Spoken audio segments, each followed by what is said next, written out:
very good evening to everyone. Welcome this Saturday, the 3rd of December 2022, the next in our Music Revival live stream series. This is Christopher Digan coming to you from my home in KwaZulu-Natal.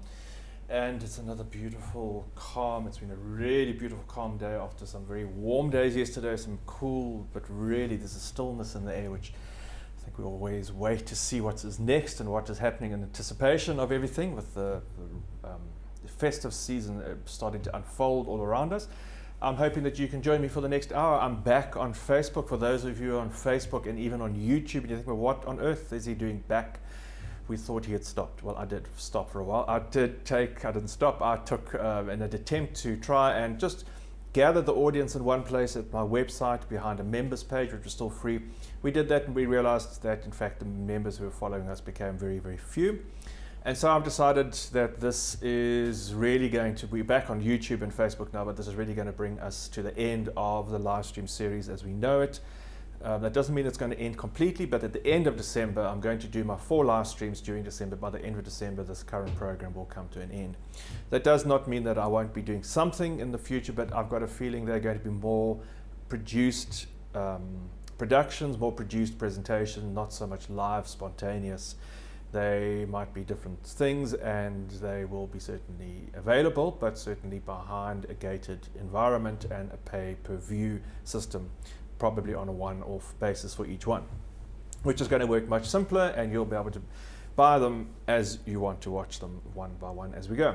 But this evening and for the rest of the month I am going to carry on, and so tonight is our in-concert series. This is a program of music which I've been playing recently, one of my favorites of course, the music of Chopin, always great music, and I've got some wonderful music tonight, some well-known pieces, some exuberant, invigorating pieces, as well as some more reflective and some not so often played compositions for you. We've got Leon Loebscher back. Welcome, Leon.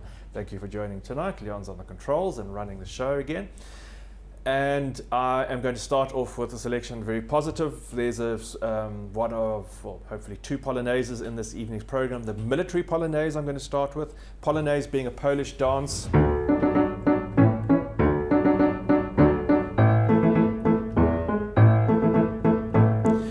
Particular rhythm, bum, ba-da-dum, bum, bum, bum. Very particular Polish rhythm, polonaise. And in this particular polonaise, not Chopin's title, but it has been given to the piece of music, the military polonaise. The polonaise in Chopin's hands, he takes this, I think, what is quite a traditional, almost like a country dance performed at festivals and great occasions, and takes it into a great concert hall environment, representing his Polish background and bringing it to a wider audience, elevating it to great art music, but then also in a very unique way bringing something about of a call to arms to his fellow Polish people, to rise up, to stand up for their principles, to be proud and believe in their Polish heritage and the sovereignty of their country. It was pointed out to me that Poland was one of the country that had never really had the opportunity until recent times to rule itself. It had always been the part of somebody else, always been part of another country or part of another empire. And so in this military polonaise,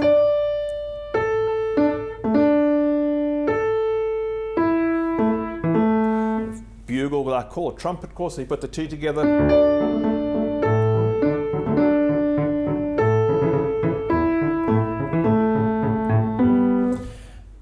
Rousing music, gosh, who can't be stirred to the bones by that? Rousing music, the military polonaise. Straight after that, complete contrast, a very rarely played piece of music, but one of my absolute all-time favorites here.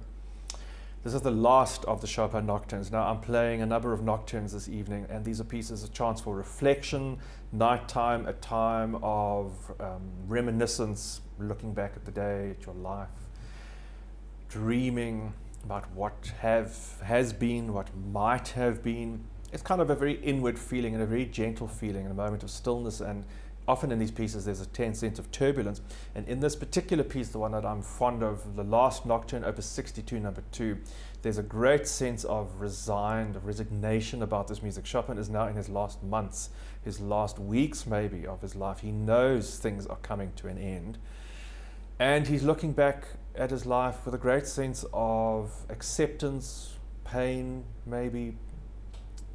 There's something very mysterious and very magical about this music. It really is one of my favorite pieces. And then the last piece I'm going to play from a series of waltzes. This is the waltz opus 69 in A flat.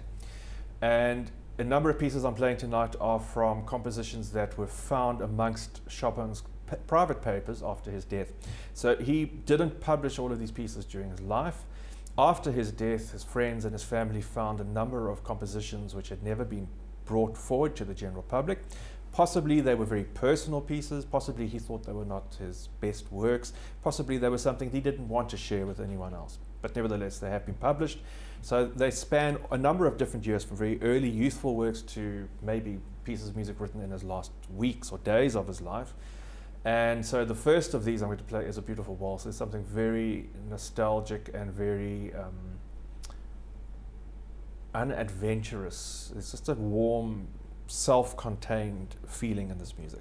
So between these three, the Polonaise outgoing, the Nocturne resigned, inward-looking, the waltz just very accepting in its own place, have very unique and very different moods and emotional spaces, but I think they work rather well together. Polonaise in A, opus 40, the Nocturne in E, opus 62, number 2, and the waltz in A flat, opus 69, to start this evening's the music of Chopin on the 3rd of December.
beautifully gentle music there. That's the Waltz, opus 69 in A flat. Before that, the very beautiful Nocturne, opus 62, number 2 in E major, the last of Chopin's nocturnes, in fact, one of his last compositions and a great favorite of mine. I started off that selection with the great Polonaise in A major, the military Polonaise. I'm going to move on to another 2 nocturnes, this time a group of, as Chopin published them, he published these pieces in groups of often 2s and 3s. And so I'm going to play both the nocturnes, opus 27, number 1 and number 2. They inhabit quite different worlds, not only in terms of their mood and their content, but also somewhat in terms of their structure. The first piece always brings to mind this wonderful idea, this wonderful story about Chopin when he spent the majority of his productive, creative output period of his life with Georges Sand, his mistress or his companion, the Baroness Aurora Dudevant, who went by the name of Georges Sand. And she had access to a great deal of money and great wealth. And they used to often spend time, summers, at her holiday house, Nohant, just outside Paris, apparently. And there were these great gatherings where they would be in residence and they'd be visited by artists and poets and a lot of the well-to-do, the cultural elite, you might say, of the area. And there were stories often about how Chopin would be practicing upstairs or entertaining for the guests, playing for the guests in the evenings with these beautiful warm evenings, crickets and cicadas gurgling away in the background. And we got no frogs tonight. I just realized you can't hear the frogs. The frogs are very quiet. The painted reed frogs outside are very quiet, but little Lucy is not very quiet in front of me. And anyway, this atmosphere of this beautiful romantic evening of absorption in the night airs, the perfumes and the temperature of the air on a warm summer's evening, and Chopin's music wafting through. And I think that very much sits very well with these 2 pieces in the nocturnes. The first is very mysterious. It has this very mysterious beginning, great illusion. You're not quite sure where the music is going. It kind of hangs. And slowly the turbulence builds and there's a great crash of lightning, a storm, the wind builds up and a storm breaks maybe. And then there's a beautiful ray of moonlight or a kind of golden opulence which bathes everything in such optimism and joy and grandeur before the music subsides back into this mystery and ends on a very, very beautiful and quiet note. Whereas the second piece of music is much more continuous in its design. It's a very beautifully bejeweled melody. There's a simple melody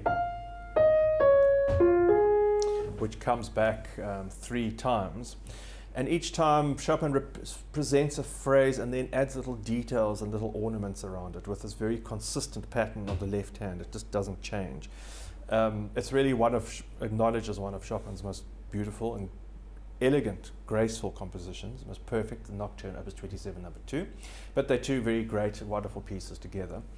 And then straight after that, I'm going to take a real chance and play a very challenging, very difficult piece, not only technically, but also for me. It's a very difficult piece. It's the Ballade number 1 in G minor. It's one of 4 ballades that Chopin composed during his life at various times. He very neatly composed 4 ballades and 4 scherzi, just 2 always very neat, clear packages. And this ballade is very direct and quite rough in its intention, you might say. It really pushes one to the core. It's very unfiltered. Of this plaintive refrain, which comes back 3 times again and always leads off into something else. Sometimes you have the most beautiful romantic melody, which is then transformed into a great anthem. But the last time, it leads into the most terrifying culmination where all the dam wall breaks loose and the terror and the intensity of the music is finally released. It's one of the most powerful and dramatic closing codas, you might say, tail piece or coda in all of music. And some people say that this is possibly one of Chopin's greatest pieces ever written, if not one of the greatest piano pieces ever written. So it's very extraordinarily powerful, dramatic piece, the Ballade number 1. But before that, 2 nocturnes, opus 27.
Lucy, you can't bark now. Now's not the time. Dramatic ending there. That was the Chopin Ballade number 1, very dramatic piece in G minor, opus 23. A youthful work, his 23rd composition. And there is something very powerful about this, something very direct, powerful, intense, unfettered might be the word, unfiltered as well. Really amazing music. And before that, I played the 2 nocturnes, opus 27, number 1. And number 2. Now, I've got a feeling I have been very generous, way over generous with my timing. So I'm going to ask Leon. Leon, can you tell me what the time is roughly? 7 minutes to go. 7 minutes to 7. Well, in that case, I think I'm going to end the program this evening with 3 charming pieces. Again, I mentioned these publications that were found amongst Chopin's private papers and published after his death, and I'm going to end then with the 3 mazurkas. So these are 3 mazurkas. These are 3 short Polish dances. They really inhabit a very unique space in Chopin's output because they are in some ways very rustic.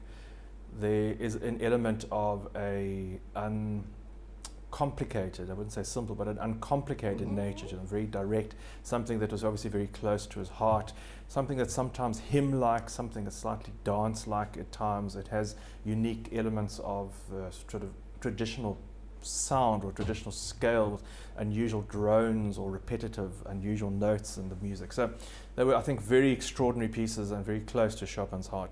And these 3, as I say, published only after his death, not published by his choice, may have been something quite special to him. So these are mazurkas in G minor, in A minor, and C major from the opus 68 and 16, or 67 and 68 opus numbers of Chopin. Lucy, you are not going to bark. I promise I'm going to give you attention in a minute afterwards. The chair's very creaky. Gosh. Whoa. Worse.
ending off this evening's selection of music by Frederick Chopin. Then Leon caught me just in time with the microphone. Leon running the controls. Thank you, Leon, for your support this evening.